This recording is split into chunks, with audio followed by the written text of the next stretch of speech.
Kanchipuram వకుడా silks నాణ్యత మా ప్రాధాన్యత. మదీనాగూడ, మియాపూర్, హైదరాబాద్ లో త్వరలో శుభారంభం.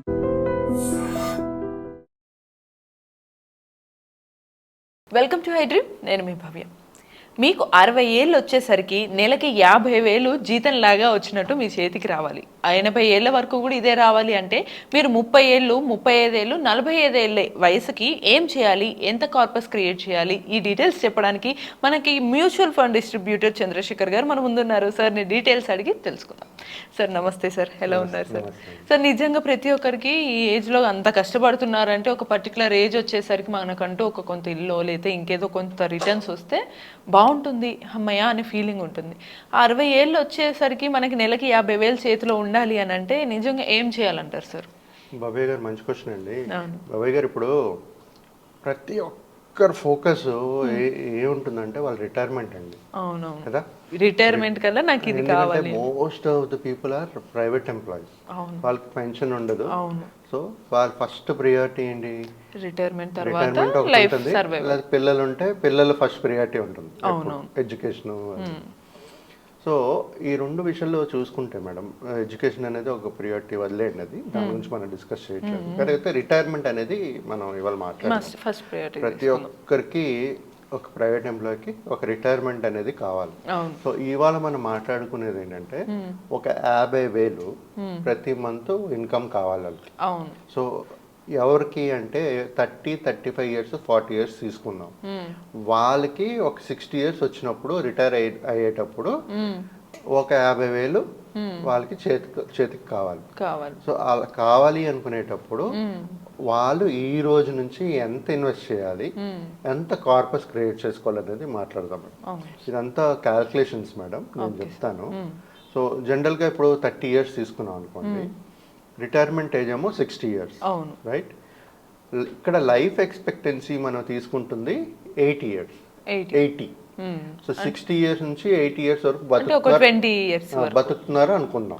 అంటే నేను అంతే బతకగలను ఒక యావరేజ్ గా మనం క్యాలిక్యులేట్ చేస్తున్నాం, ఎస్టిమేట్ చేస్తున్నాం. సో కానీ ఇప్పుడు ప్రెసెంట్ చూస్తే లైఫ్ ఎక్స్పెక్టెన్సీ ఇంకా 80 కంటే ఎక్కువే ఉంది మేడం. బట్ యావరేజ్ గా అట్లీస్ట్ మనం 80 ఇయర్స్ తీసుకుని మాట్లాడుకుందాం. సో ఇక్కడ ఆయనకు కావాల్సిన 50,000 expenses every month.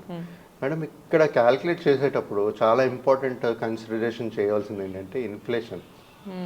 Inflation consider చేయకుండా చాలా మంది క్యాల్కులేట్ చేసుకుంటూ కార్పస్ క్రియేట్ చేసుకుంటుంటారు. మనం ఇప్పుడు మనం పెరుగుతున్నప్పుడు, ఇన్ఫ్లేషన్ పెరుగుతున్నప్పుడు అంటే ఖర్చులు పెరుగుతున్నాయి కదా. ఇప్పుడు 30 ఇయర్స్ ఆయన వయసు 30 ఇయర్స్ అంటే ఆయన 60 ఇయర్స్ అంటే ఇంకా 30 ఇయర్స్ అయితే ఎలాగుంటుందో చూడండి. ఇన్ఫ్లేషన్ ఎవ్రీ ఇయర్ 6% పెరుగుతుంది, అది నార్మల్ ఇన్ఫ్లేషన్. మరి స్కూల్ చూసుకుంటే 10%, 15%. సో ఈ విధంగా ఫస్ట్ 30 ఇయర్స్ వాళ్ళు 60 ఇయర్స్ రిటైర్మెంట్ అయ్యేటప్పుడు ఎక్స్పెక్టెన్సీ 80 ఇయర్స్ అనుకున్నప్పుడు 50,000 కావాలండి. సో ఇక్కడ 6% మన ఇన్ఫ్లేషన్ తీసుకుంటూ క్యాలిక్యులేట్ చేస్తే ఆయనకి కావాల్సిన కార్పస్ 7.21 crores, 7,21,00,000 కావాలి 30 ఇయర్స్లో. ఈ 30 ఏళ్ల నుంచి 60 ఏళ్ళు వచ్చేలోపు 7.2 crores వచ్చినప్పటికీ 7,21,00,000, 7.21 crores కావాలి. అది క్రియేట్ చేయాలి అనుకుంటే ఆయన చేయవలసిన ఎస్ఐపి అమౌంట్ 17,600 పర్ మంత్. అట్లా 30 ఇయర్స్ చేయాలి. ఓకే. ఇప్పుడు 35 ఇయర్స్ పర్సన్కి వద్దాం. ఈయన రిటైర్మెంట్ ఏజ్ కూడా 60 ఇయర్స్, లైఫ్ ఎక్స్పెక్టెన్సీ కూడా 80 ఇయర్స్, ఎక్స్పెన్సెస్ కావాల్సింది కూడా 50,000. ఇక్కడ ఇన్ఫ్లేషన్ కూడా 6%. సో ఇలాంటి 35 ఇయర్స్ పర్సన్కి 25 ఇయర్స్ కట్టాలి. 25 ఇయర్స్ కట్టేటప్పుడు ఆయన కావాల్సిన కార్పస్ 5.39 crores, 5,39,00,000. సో ఇక్కడ ఆ కార్పస్ క్రియేట్ చేయాలి అనుకుంటే 24,300 పర్ మంత్ కట్టాలి. మర్చిపోకండి, ఇక్కడ కూడా మనం ఇన్ఫ్లేషన్ తీసుకుంటున్నాం 6%, రైట్? సో నెక్స్ట్ 40 ఇయర్స్ తీసుకుందాం. 40 ఇయర్స్ తీసుకునేటప్పుడు మళ్ళీ 60 ఇయర్స్ రిటైర్మెంట్, లైఫ్ ఎక్స్పెక్టెన్సీ మళ్ళీ 50,000 ఎక్స్పెన్సెస్ కావాలి. So inflation again 6%, right? సరే మర్చిపోం మనం. సో అది అన్ని కన్సిడర్ చేస్తే 4.03 crores కార్పస్ క్రియేట్ అవ్వాలి. ఇక్కడ మేడం ఆయన ఎస్ఐపి అమౌంట్ 34,300. మీరు చూస్తుంటే 30 years పర్సన్ 17K 17,600. 35 years అంటే 25 years కట్టాలి 24,300. 40 years పర్సన్ అంటే 20 years కట్టాలి 34,300. పెరుగుతుంది ఆల్మోస్ట్ 9 అంటే ఆల్మోస్ట్ డబుల్ అవుతుంది అది పెట్టేది. ఎస్ఐపి పెరుగుతుంది కదా. పెరుగుతుంది, అవును. కానీ కార్పస్ చూడండి, కార్పస్ అమౌంట్ చూడండి 30%. ఎవరికైతే ఇంకా ఏజ్ 30 years ఉందో ఆయన క్రియేట్ చేయవలసిన కార్పస్ 7.21. అవునవును. కార్పస్ అనేది తగ్గుతుంది. అవును. 30 years కి 7 కోట్లు కావాలి. అవును. 30 సంవత్సరాలకి 5 కోట్లు కావాలి. 40 సంవత్సరాలకి 4 కోట్లు కావాలి. అంటే కార్పస్ తగ్గుతుంది, ఎస్ఐపి అమౌంట్ పెరుగుతుంది. అవును. సో ఈ విధంగా ఎవరైనా ఒక 50,000 ఎక్స్పెన్సెస్ కావాలి అనుకునేటప్పుడు మనం ఇంపార్టెంట్ కన్సిడరేషన్స్ ఏంటి అంటే మేజర్ ఇన్ఫ్లేషన్. ఇన్ఫ్లేషన్ కన్సిడర్ చేస్తూ మనకి ఎంత కావాలి 50 సంవత్సరాలు వచ్చినప్పుడు 60 సంవత్సరాలు వచ్చినప్పటికి రిటైర్మెంట్ అయినప్పటికీ ఎంత కావాలనేది ఈ రెండు కన్సిడర్ చేస్తూ మన క్యాల్కులేషన్ చేసుకుంటూ ఒక కార్పస్ అనేది క్రియేట్ చేసుకోవాలి. ఇప్పుడు చూడండి మేడం, జనరల్ గా ఇవన్నీ ఏం లేకుండే కొంతమంది 5 కోట్లు 10 కోట్లు 2 కోట్లు 1 కోట్లు 2 చేసుకుంటూ ఉంటారు. బట్ ఇవాళ 1 కోటి రూపాయలు ఉంటే హ్యాపీగా బతకగలుగుతారు అనుకుంటాం, రైట్? మనకి తెలుస్తూ ఉంటాం. కానీ ఇక్కడ నుంచి ఒక 20 సంవత్సరాలు 30 సంవత్సరాలు తర్వాత అంటే అది కోటి అనేది ఇప్పుడు లక్షల్లో అన్నట్టు అప్పుడు అయిపోతుంది అంతే. సో నేను చెప్పేది ఏంటంటే ప్రతి ఒక్క ఇన్వెస్టర్ కి మన ఫోకస్ ఎక్కువ కార్పస్ మీద ఉండాలి. నన్ను అడిగితే ఇప్పుడు ఫర్ ఎగ్జాంపుల్ ఒక 25 years 25 years ఉన్నా సరే ఒక 5 కోట్లలో మన ఫోకస్ ఉండాలి. కార్పస్ 5 కోట్లు మినిమము 6, 7, 8, 9, 10. ఇప్పుడు సార్ అంటే మనం 30 years నుంచి తీసుకున్నాం కదా, కొన్నిసార్లు ఈ మధ్య యూత్ ముందు నుంచే బాగా ఫైనాన్షియల్ గా గ్రో అవ్వాలనే థాట్ లో ఉన్న వాళ్ళు సేమ్ 25 ఉన్న వాళ్ళు కూడా సేమ్ ఇదే కార్పస్ 7.2 కార్పస్ చేసుకోవచ్చు. క్యాల్కులేషన్ చేసుకుని వాళ్ళు కూడా అలాగే ఇన్వెస్ట్మెంట్ చేసుకోవచ్చు. వాళ్ళ ఎస్ఐపి అమౌంట్ ఇంకా తక్కువ ఉంటుంది. ఓకే. ఎప్పుడైతే టెన్యూర్ ఉంటుందో కానీ కార్పస్ అనేది పెద్దగా ఉంటుంది. టెన్యూర్ ఎక్కువ ఉంది, ఎస్ఐపి తగ్గుతుంది, కార్పస్ ఎక్కువ. అప్పుడు అది వాళ్ళకి కార్పస్ ఎక్కువ ఉన్నదే కదా సార్ బెనిఫిట్ అంటారు.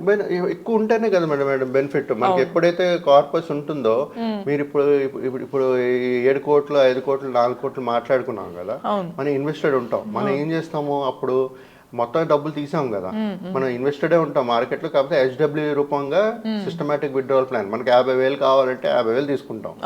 సో మన ఫండ్ ఇంకా పెరుగుతుంటుంది కదా, మన పవర్ ఆఫ్ కాంపౌండింగ్ ప్లే చేస్తుంటుంది కదా, మనకు పెరుగుతూ ఉంటుంది. మన వాల్యూ కూడా మన ఇన్ని సంవత్సరాలు ఒక 20 సంవత్సరాల లైఫ్ ఎక్స్పెక్టెన్సీ తీసుకుంటూ ఉన్నా సరే మన ఫండ్ వాల్యూ ఇంకా పెరుగుతుంటుంది. ఎందుకంటే ఇక్కడ మనం పే చేసిన సిప్ తో పాటు ఆ కార్పస్ అమౌంట్ తో పాటు మనకి ఈ వెల్త్ అనేది కూడా గ్రో అవుతుంది కాబట్టి మనకి డబుల్ బెనిఫిట్. ఒకవేళ సిప్ ఆపేసినా సరే 60 years తర్వాత మీరు 50,000 తీసుకుంటున్నా సరే మీ కార్పస్ పెరుగుతుంటుంది. అవునవును, ఎందుకంటే అది ఆల్రెడీ మనం ఇన్వెస్ట్ చేసి ఉంచాం కాబట్టి.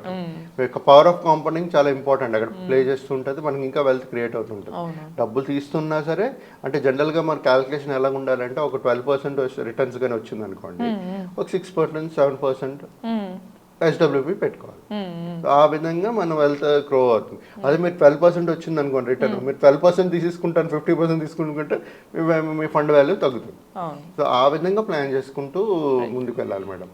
సో ప్రతి ఒక్కరికి నేను చెప్పేది ఏంటంటే మనం ఈ కొంతమంది చాలా మంది ఉంటారు మేడం, నేను జాబ్ చేస్తున్నాను, నేను ఇన్వెస్ట్ చేయక్కలేదు, నేను జీవితాంతం చేయగలను అనుకుంటాను. బట్ అది కరెక్ట్ కాదండి. ఒక 50 years మీరు ఐటీలే తీసుకోండి, ఐటీ ఎంప్లాయీస్ తీసుకోండి, వాళ్ళు ఫస్ట్ బాగానే చేస్తున్నారు అనుకుంటారు. తర్వాత 50 years 45 years వచ్చినప్పటికి స్ట్రెస్ పెరిగిపోతుంది వాళ్ళకి. 50కి 55కి నేను రిటైర్ అయిపోవాలి, ఇప్పటికే కొంచెం ఎక్కడ ఇన్వెస్ట్ చేసుకొని రిలాక్స్ అవుదామా అని చూస్తున్నారు ఆల్రెడీ. ఎందుకు ఇంకా 60 అంటే సో అంటే వాళ్ళకి ఆ ఫిజికల్ స్ట్రెస్ ఉంది, మెంటల్ స్ట్రెస్ ఉంది.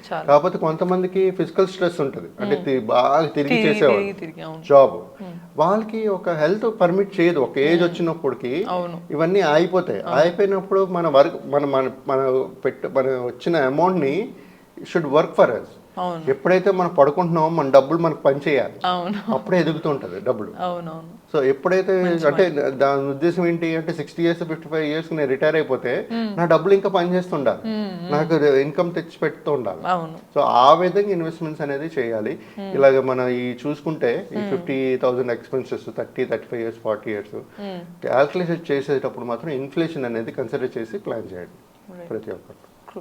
చూసారు కదా, చాలా మంచి మాట చెప్పారు. మనం పడుకున్న తర్వాత ఒక 50 ఏళ్ళకి మన డబ్బు మనకి సంపాదించి పెట్టాలి. ఆ స్టేజ్ రావాలంటే మనం ఇప్పటి నుంచే మంచి వెల్దీ ప్లాన్స్ వేయాలని చెప్పి సార్ చెప్తున్నారు. సో సార్ గైడెన్స్ కూడా చాలా బాగా చెప్తున్నారు. ఇటువంటి మరిన్ని ఇంట్రెస్టింగ్ వీడియోస్ కోసం కీప్ వాచింగ్ HDream.